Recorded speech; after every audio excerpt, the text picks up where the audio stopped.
आज की पूरी वीडियो है स्टार्टअप वीज़ा प्रोग्राम के बारे में। आई एम श्योर कि आपने सुना होगा startup visa programme, right? Okay, काफ़ी बेसिकली मशहूर एक प्रोग्राम है और लोग क्यों से प्रेफर करते हैं, राइट? ओके, कुछ वजह है उसकी। एक तो ये है कि उसमें एज लिमिट नहीं है। स्टार्टअप वीज़ा प्रोग्राम के अंदर एज लिमिट नहीं है। Yes, right, okay.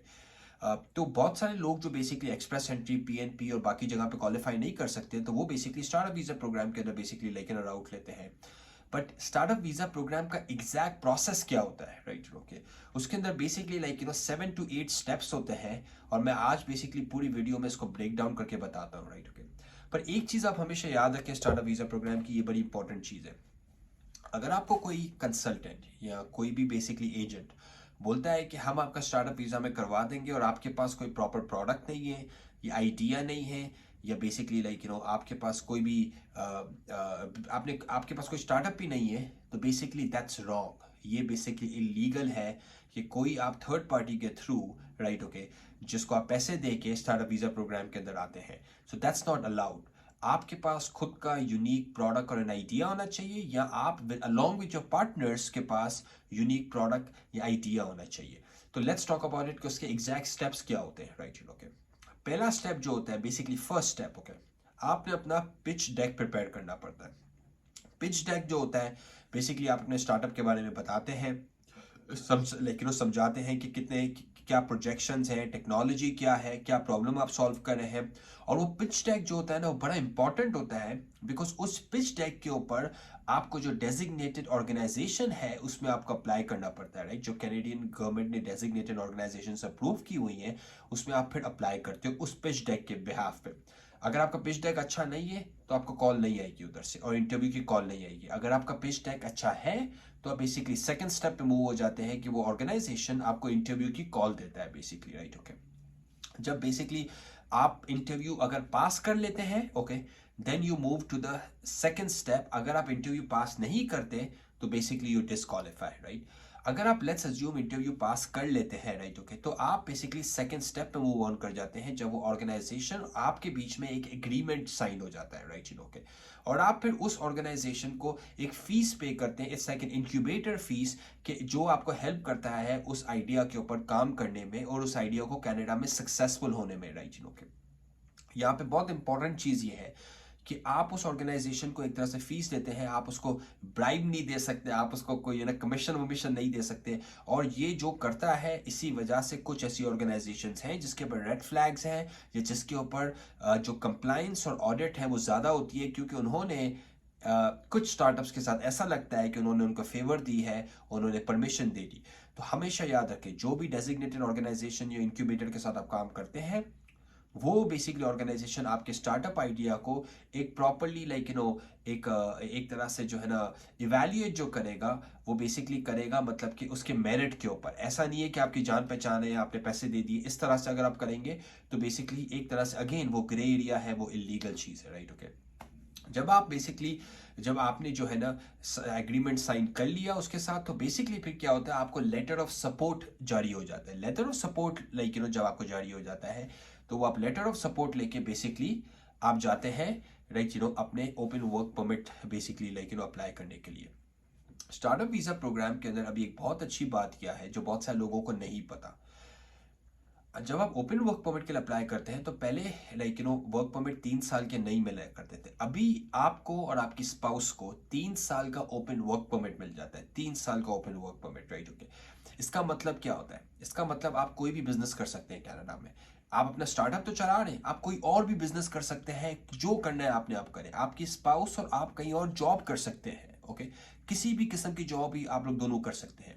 जो एक बहुत अच्छी बात है जो लोगों को बेसिकली लोग इग्नोर करते हैं, वो ये है कि इसके अंदर एक और जो बड़ी बात है कि आपके बच्चों की एजुकेशन और हेल्थ केयर और आपका भी कवर्ड है, राइट ओके। आपका हेल्थ केयर कवर्ड है, आपके बच्चों की एजुकेशन और हेल्थ केयर कवर्ड है, राइट ओके। सो जब स्टार्टअप वीज़ा प्रोग्राम में आप यहाँ पे आ जाते हैं, राइट ओके, फिर आपको बेसिकली कुछ रिक्वायरमेंट्स को फुलफिल करना पड़ता है, राइट ओके। और वो रिक्वायरमेंट्स क्या होती है? कुछ बहुत इंपॉर्टेंट चीज़ है इस चीज़ के बारे में। बहुत सारे लोग हमसे क्वेश्चन करते हैं, क्या अगर स्टार्टअप फेल हो जाता है तो हमारा पीआर पे अफेक्ट करेगा? नहीं, स्टार्टअप के फेल होने से आपके पीआर की कोई बेसिकली कोरिलेशन नहीं है बेसिकली, राइट ओके। आपका स्टार्टअप फेल हो या बेसिकली सक्सेसफुल हो, आपने मेक श्योर करना है कि क्या आपने लेजिटिमेटली इस कंपनी को रन किया है, नहीं किया है। ऐसा तो नहीं आप सिर्फ दिखाना चाह रहे थे कि ये बस मतलब कि मुझे पीआर मिल जाए, कंपनी अपनी थी नहीं, प्रोडक्ट थी नहीं। That's illegal, that's not allowed right, by Canadian laws right. आपको अपने स्टार्टअप पे प्रॉपर मेहनत करनी है।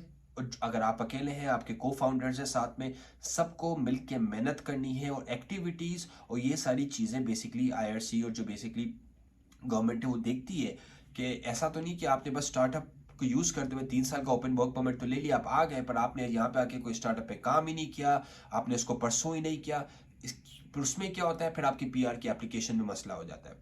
ऑल्सो एक बड़ी इंपॉर्टेंट चीज़ है स्टार्टअप वीज़ा प्रोग्राम के बारे में जो आपको पता होनी चाहिए, वो ये हो गया कि बेसिकली आपका जो प्रोडक्ट और आइडिया होना चाहिए वो पैटेंटेबल हो, बहुत यूनिक प्रोडक्ट होनी चाहिए। ऐसा नहीं हो सकता इस तरह मेरे से किसी ने पूछा कि अली भाई हम अमेजोन का काम करते हैं, हम एटसी पे बेचते हैं, क्या यूनिक है? नहीं भाई, ये कोई यूनिक प्रोडक्ट नहीं, this is basic e-commerce right.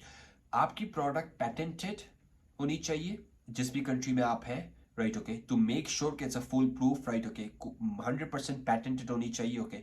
तभी जाके आपके बेसिकली जो है ना chances in terms of getting qualified and everything significantly increase हो जाते हैं राइट, ओके। किन चीज़ों में आपने रेड फ्लैग से बचना है, ये बड़ी इंपॉर्टेंट चीज़ है। कोई भी एजेंट, कोई भी कंसल्टेंट आपको बोलता है कि भाई आप आ जाइए हम करवा देंगे प्रोडक्ट के बगैर, गलत काम है, झूठ है। सेकेंडली चीज़, आप अगर इंक्यूबेटर को या किसी नेटिजन ऑर्गेनाइजेशन को पैसे खिलाते हैं या बेसिकली स्किप करते हैं लाइन को, अगेन इलीगल है, दैट्स नॉट अलाउड। आपकी प्रोडक्ट मेरिट के बेस पे उसमें आनी चाहिए, ना कि लाइक कमीशन के बेस पे या पैसों के बेस पे। नंबर 3 थिंग राइट, ओके, आपकी प्रोडक्ट या आपका बेसिकली जो भी आपने एक टेक्नोलॉजी बनाई हुई है, it has to be a patented technology, it has to be a proper working technology.